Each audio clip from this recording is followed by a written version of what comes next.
I have a my background is in oil and gas, petroleum geology, but I've been doing this particular role for about 3 years now. The role of Chartership officer is essentially running the process of Chartership applications and right through to election.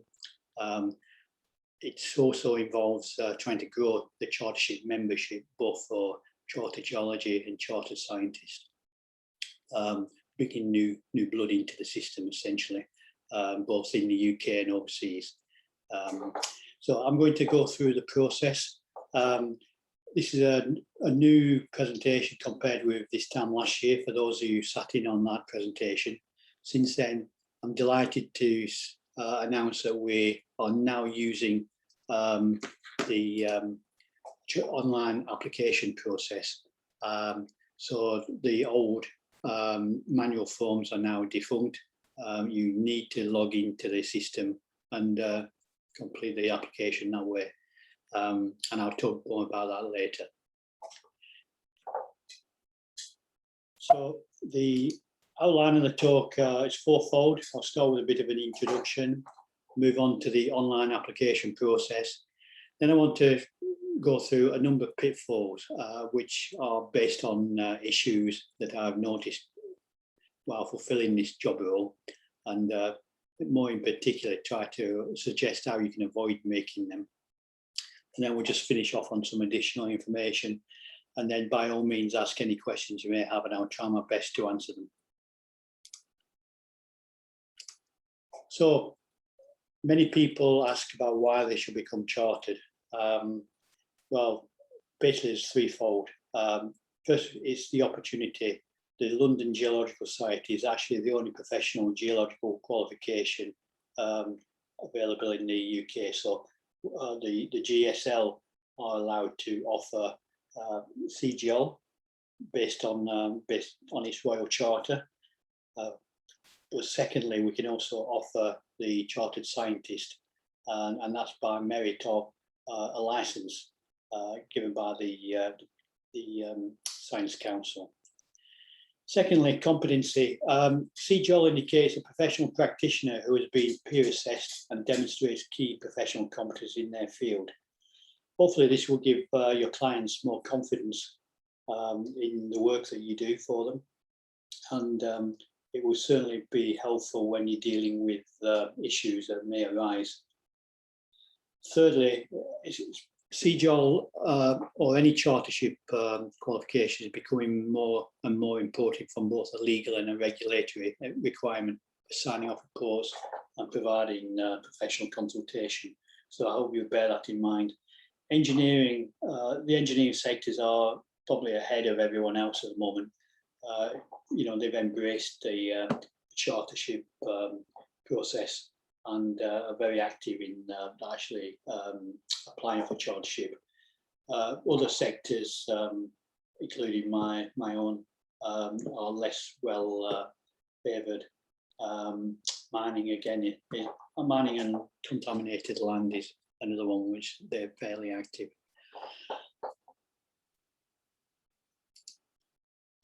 So I'm going to essentially talk about chartered geologist here, but please bear in mind that most of what I say also pertains to the chartered scientist application as well.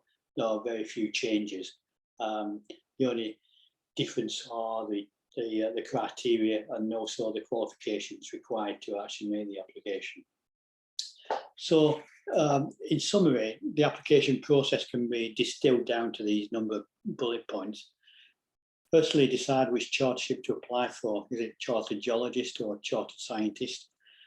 Secondly, submit the online application, which is now fully active and it has replaced the old manual forms.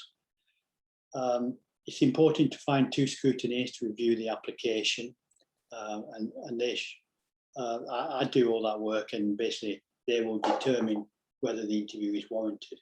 And then the candidate will be offered an interview via invitation sent out by myself. At the moment, we're just doing all the interviews by video conferencing, predominantly Teams, MS Teams, but also Zoom. with a choice there to be agreed between both the scrutineers and the candidate.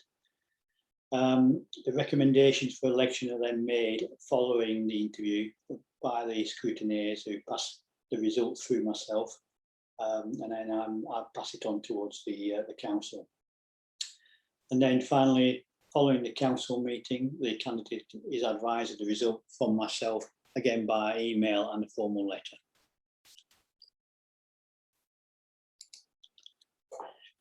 So I want to talk about the online application process now. There's been a lot of work put into this, and it's been delayed quite some time.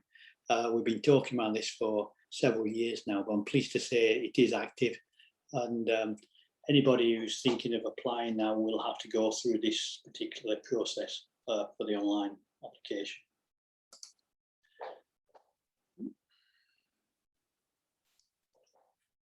So we'll come back to this at the end, but basically this is the URL for getting into the application. It's basically the josog.org UK/Chartership link, and that will take you into the pages with some guidance notes, etc. And you can see the different forms. There's a lot more information on the website if you follow this link, and I highly recommend that anybody thinking of applying actually visits the website and goes through all the guidance documents in advance of starting to fill in any forms. But essentially, there are a number of steps here.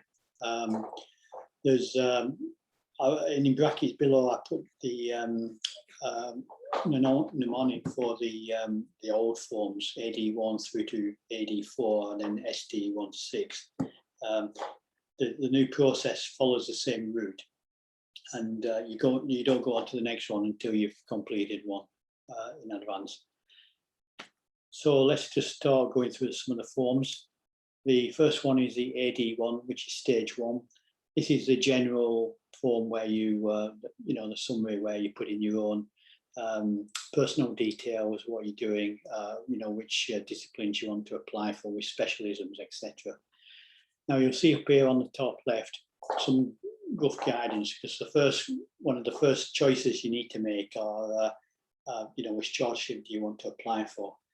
So really, you should be using these boxes, although it's fairly obvious. There are two levels, two processes or routes. One is less than 20 years, and this applies for both chartered scientists and chartered geologists. And this is 20 years of postgraduate work experience. So in other words, 20 years since you complete your initial, your first degree. For the more experienced people who've got more than 20 years of experience, there is a streamlined route, which I'll come on to later. So that determines which route you're going down through here, and that's why you have to put in how many years of experience you have on this form. And then secondly, decide between chartered geologist and chartered scientist. And the basic principles here to follow are, if you have a background or an education, or you're using geology in your day-to-day work, go for the chartered geologist. If you're using science data and you don't have a geology degree or a science degree, or even a geoscience type degree, go for chartered scientist. There's obviously a grey area in here. On our website, we do suggest that you need at least 25% course content in geology to be eligible for chartered geologist. But even there, there is flexibility on my side, which we can certainly discuss your experience if you fall just below that 25% threshold. So that's the first form. And then you move on to the next bit, which is still in AD1, is basically your personal data, fellowship election, all this sort of thing. And then the area competency. This is the important bit as well. We say that you should really have no more than, you should have no more than 2 specialisms. Otherwise, it becomes very difficult in terms of an interview. Also difficult selecting suitable scrutineers. And I warn you that you must pass all 7 criteria in both competencies So, you know, if you've got one strong area of competency, then just use one. You know, if you're really working with two, then you know, select a second one. But don't feel you need to put those in if you don't really need to. You know, if you don't really have the expertise, confidence to do an interview on them.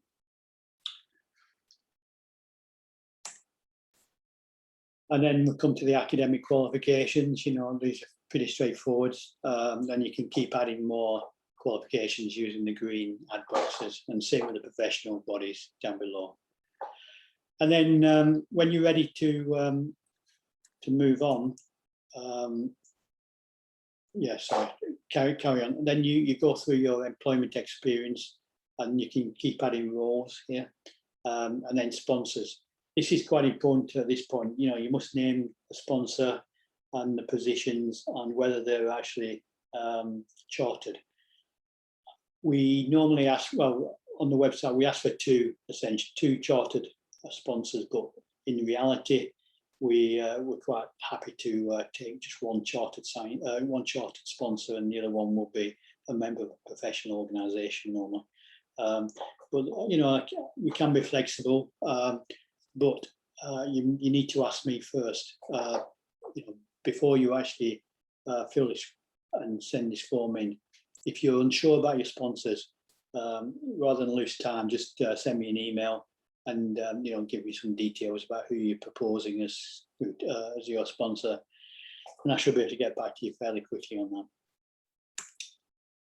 And then we've got another form here which is slightly different, and it's basically about volunteering, essentially, and you know, whether you're willing to do some further work as a mentor or CPD reviewer, etc.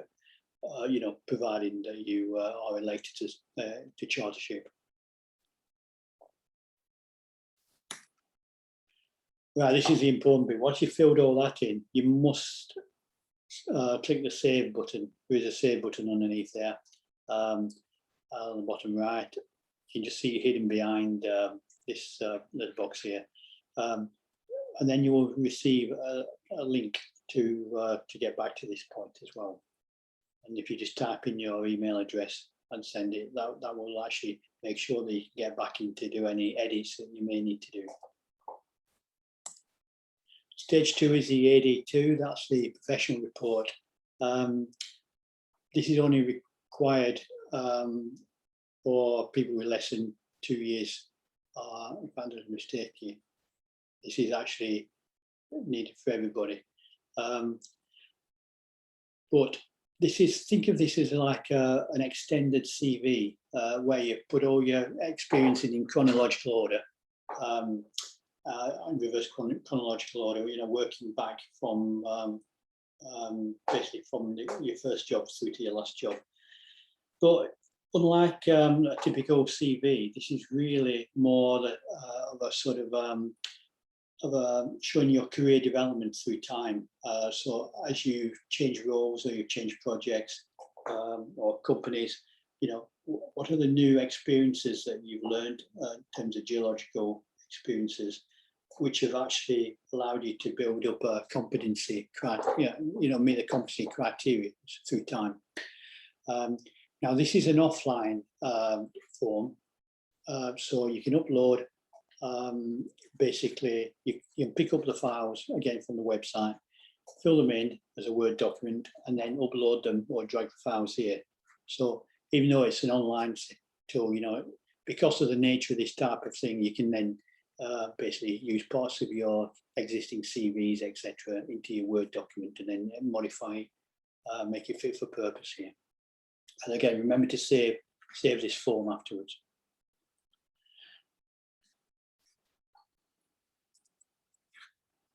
Right, stage 3 is the competency criteria, competency overview, and basically you can see this is an online form. The boxes will expand as you start to type into them.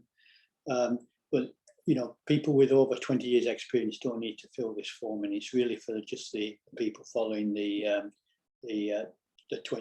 less than 20 years normal route.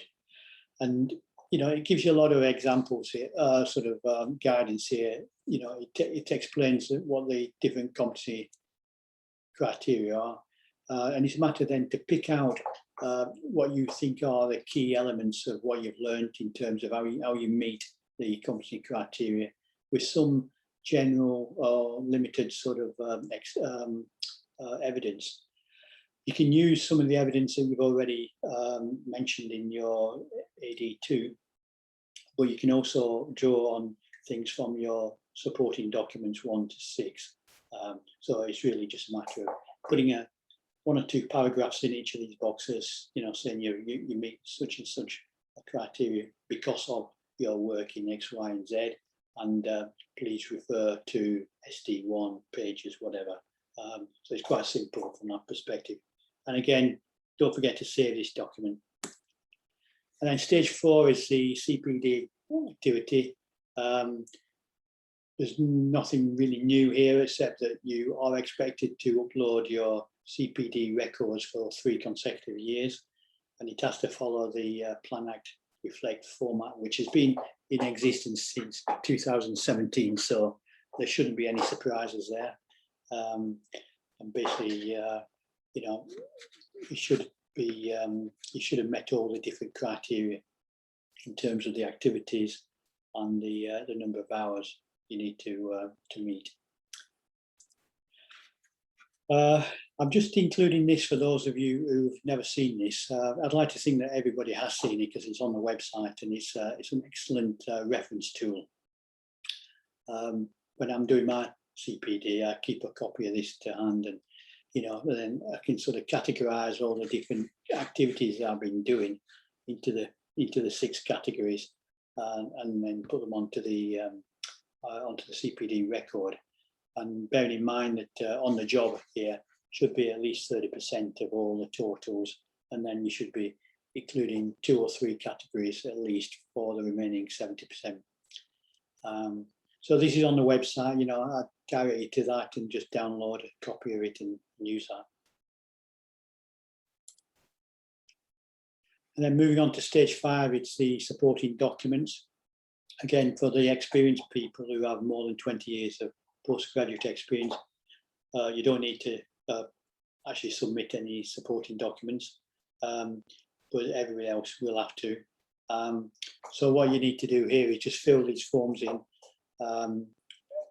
saying who the verifiers' names are, and you may have more than one verifier per document, and then basically send their email and organisation, and then upload your supporting document to this form, the online system, and then save it. And then you can keep adding more supporting documents down below here using this green tab. And not on the black box here, a lot of text here, so I won't read it out, but it gives some examples of sort of reports and things that you can do. I'll come on to some of this on the pitfalls later. And then finally, the stage 6 is the declaration and payment. This is a new form. We didn't use to do that before. You just signed the form at the bottom. The beauty of this is you can actually sign it with your mouse, your cursor, and then it all goes off together. And then payment is now allowable both using PayPal or a credit card or a debit card. You can do that directly from this page and then submit it.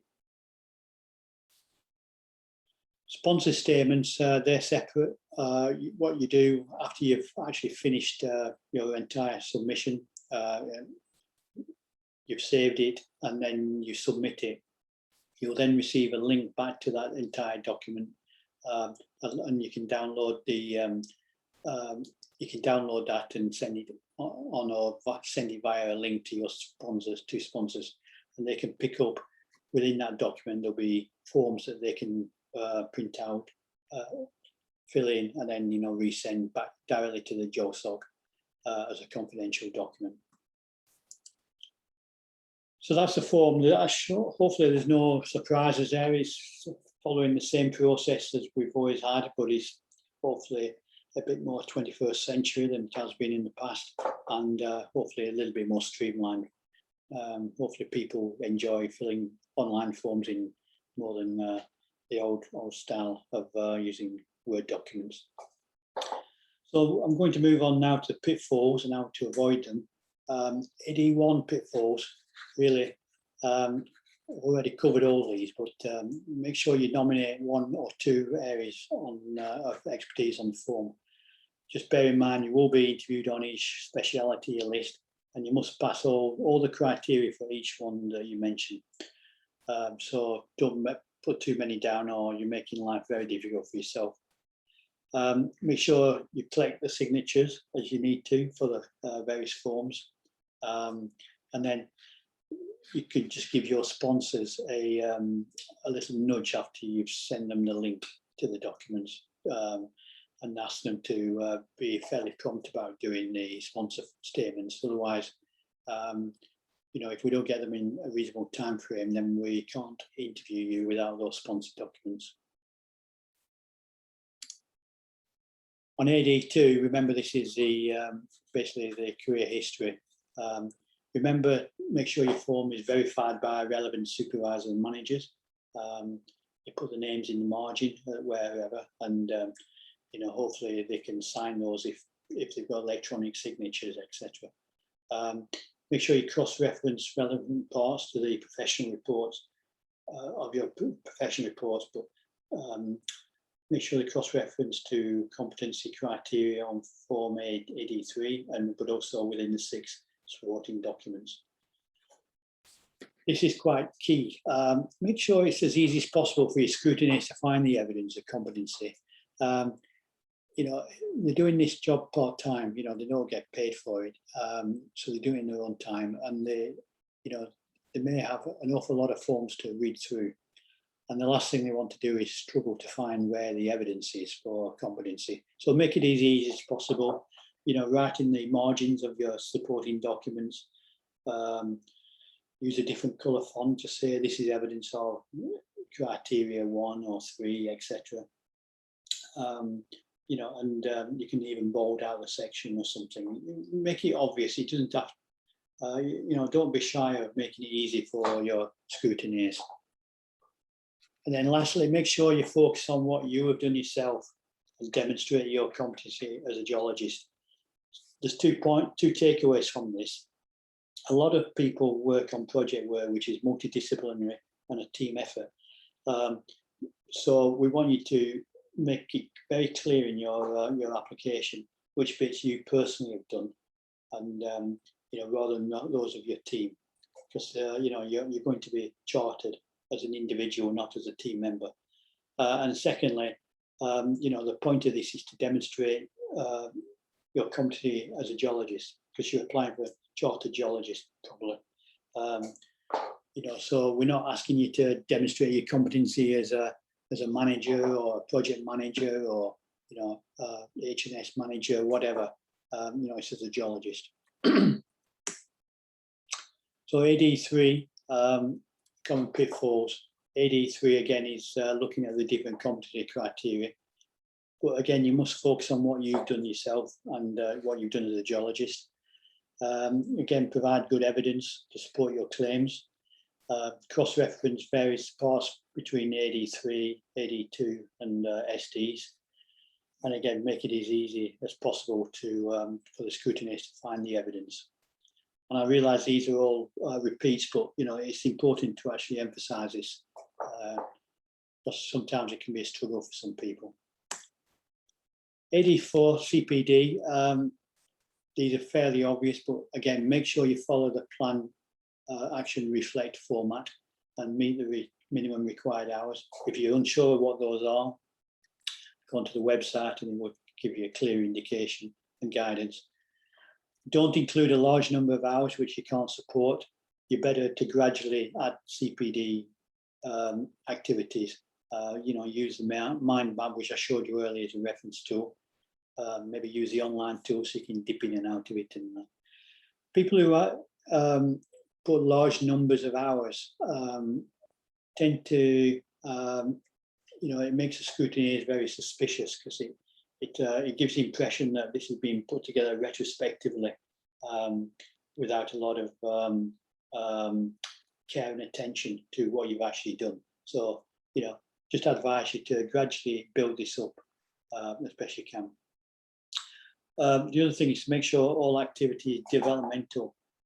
You can probably do this by linking it to your company training scheme objectives. That's a good way to make sure you fulfill it. But if you remember the mind map, there's lots and lots of activities.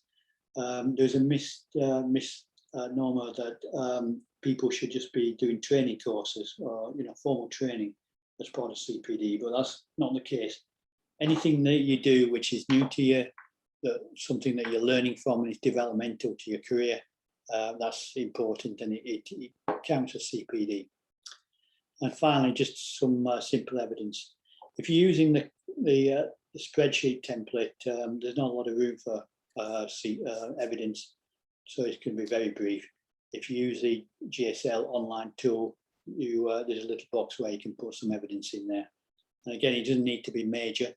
It could be as simple as saying, you've read a journal, this is the volume, this is the title of the paper, and this is what I thought it was about. If you go into a site investigation, simple thing like, take a photograph of the entrance and the sign or the site, to show that you've been there. AD5, basically, this is the sponsor statements. You don't get a lot of input into this anyhow, but once you've saved your application, send the link to sponsors. It's really down to the sponsors then to complete this. But they should be giving you some critical, constructive feedback before you finally submit. But you could also give them a nudge, just remind them that you need to get this in a reasonable time frame, because you will be postponed if it's late. Then moving on to supporting documents, we ask that you submit up to 6 carefully selected projects. You don't have to submit 6, but I think 6 gives you a good chance of fulfilling all the criteria or demonstrating meeting all the criteria. However, don't waste your time. Don't send more than 6 in, because we just delete any beyond 6, and scrutineers won't read them. They don't have time.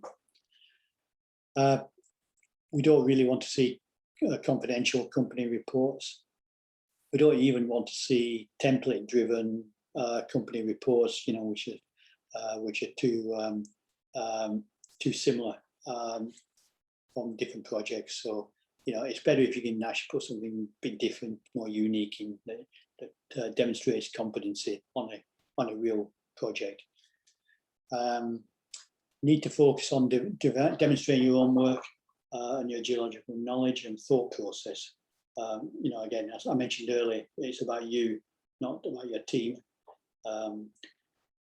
If a lot of it's by your team in your supporting document, you could just cross that out or put a line, strike through if necessary.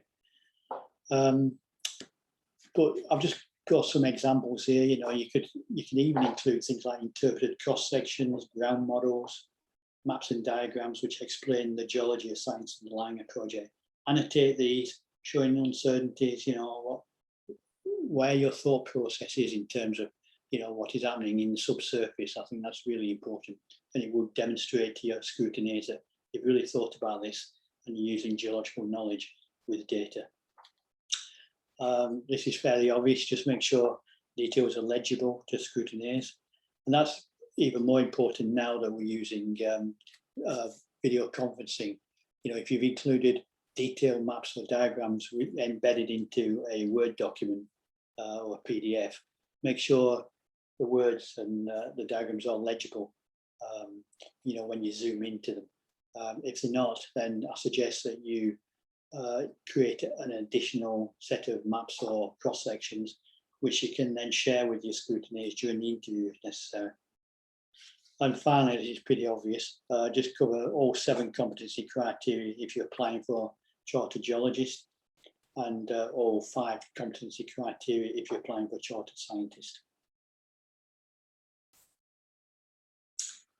Some of the issues you may find, sometimes I've come across people who generally, if they're working as a contractor and their job role is to collect data but not interpret it, sometimes they may struggle to demonstrate competency, especially in criteria 2, where you're supposed to be demonstrating you can generate predictive models.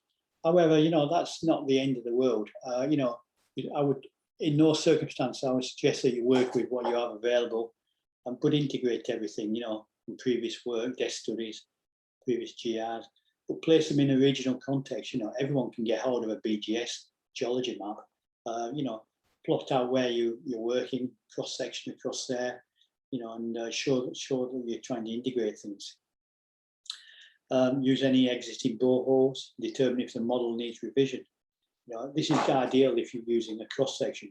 If you've got some boreholes, plot them up and actually draw a cross-section based on a basically topographical map or a BGS map, and show where your uncertainties are. Overlay maybe historical cross-sections that you've managed to uncover. See how different they might be. Where are the uncertainties? So how could they be addressed by maybe adding a new borehole in, or maybe some seismic data or some other investigation, maybe a pit. Who knows? And then the other last thing is another good way of approaching this is demonstrate via not only well correlation but 3D block diagrams what uncertainties are, and how new data may predictively change the model. So this really helps you then, if you don't have the data, that's not the end of the world. You can actually use the data you've got, but you can use that to actually demonstrate what you would do in an ideal world. Where would you actually find more data and investigate things because of uncertainty? And your scrutineers are quite like that approach.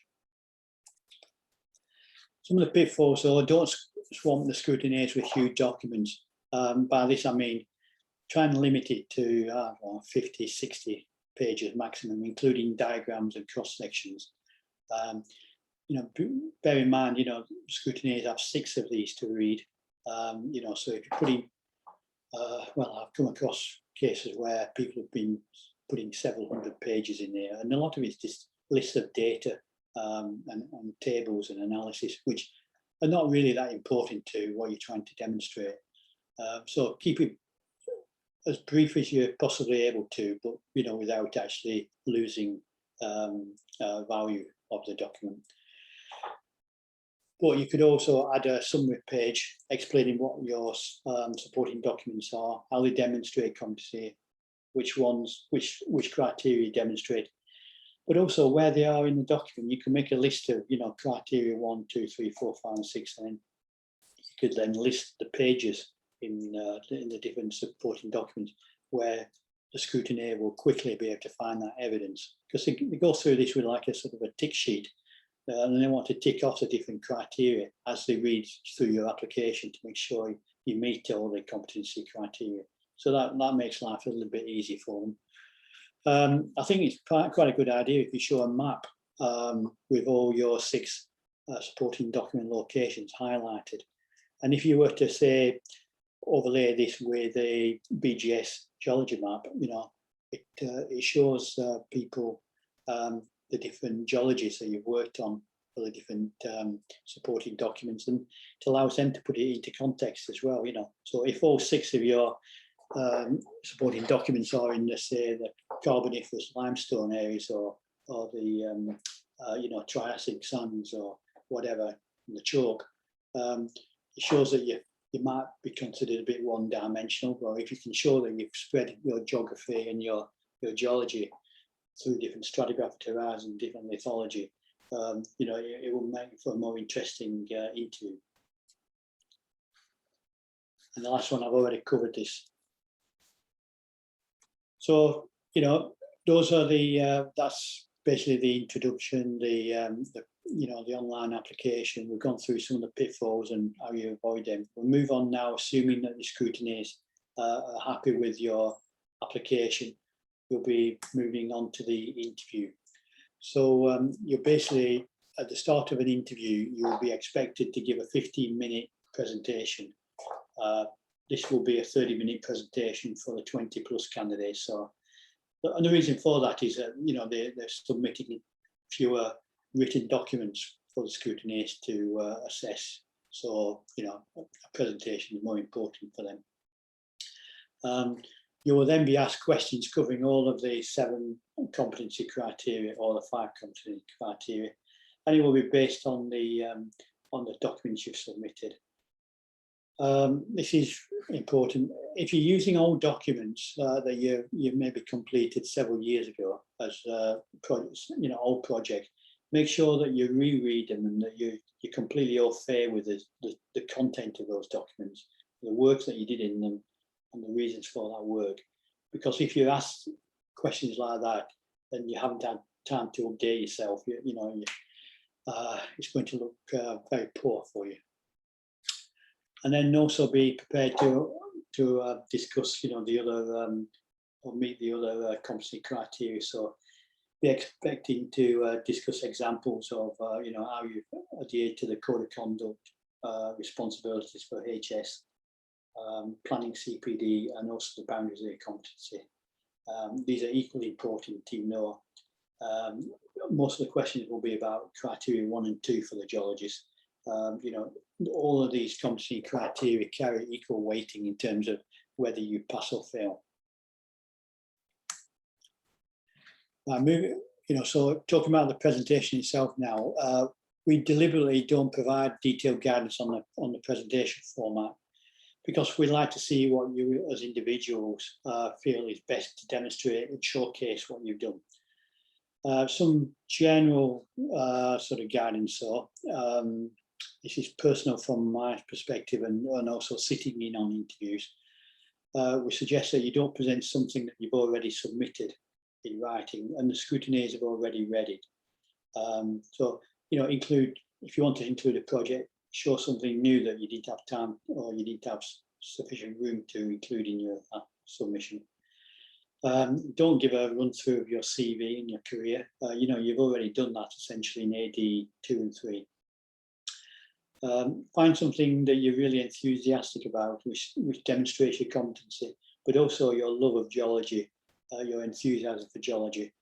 You know, that helps, you know, to come across in the interview. I suggest you include photos and diagrams, nice colourful photos and diagrams, you know, so not reams of text, not a lot of bullet points. So if you can talk around photos, diagrams as well as text, that makes it more interesting. But, you know, the bottom line, make it interesting. You have 15 minutes to make an impression. If you get your scrutineers on board in the first 15 minutes with your presentation, I think you're doing very well, and, you know, it will put them in a better frame and mind for the rest of the interview as well. So finally, remember, you're being assessed on your competency as a geologist and not on your competency to do your day job. Your employees do the latter, you know, the JOSOC do the former for competency criteria in terms of, you know, chartership membership. Finally, just got a bit more information here to follow on. The JOSOC set up a LinkedIn group which allows fellows to ask for help, both as a mentee, but to also offer help as a mentor. So, you know, basically, if you're applying for chartership and you need help, you know, join this group and ask for help. If you're already a chartered person, then join the group and offer your services as either a mentor or a potential sponsor. The link is down here. You can just click on that and that will get you into that.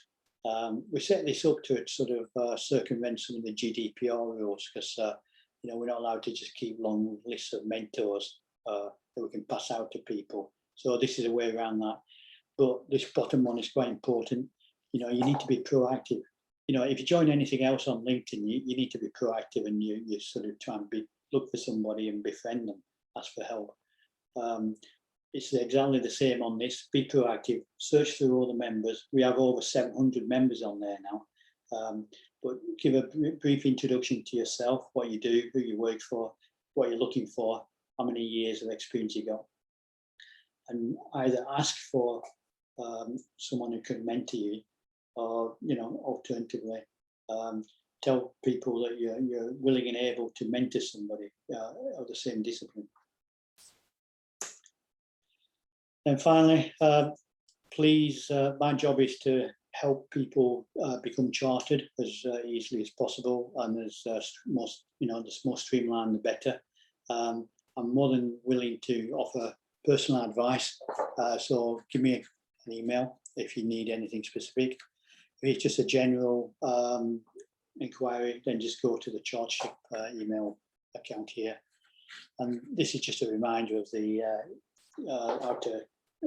link to get into the online application forms. And now, just because this presentation is being recorded, you may want to refer back to it. So these are the 7 competency criteria for chartered geologist, and these are the 5 competency criteria for a chartered scientist. And that's it. So that's all I have to say. I'd be very happy to take any questions you may have. You may need to sort of put your audio back on, and maybe if you can just put your video on while you ask a question, so I can put a face to a name, will be helpful. I can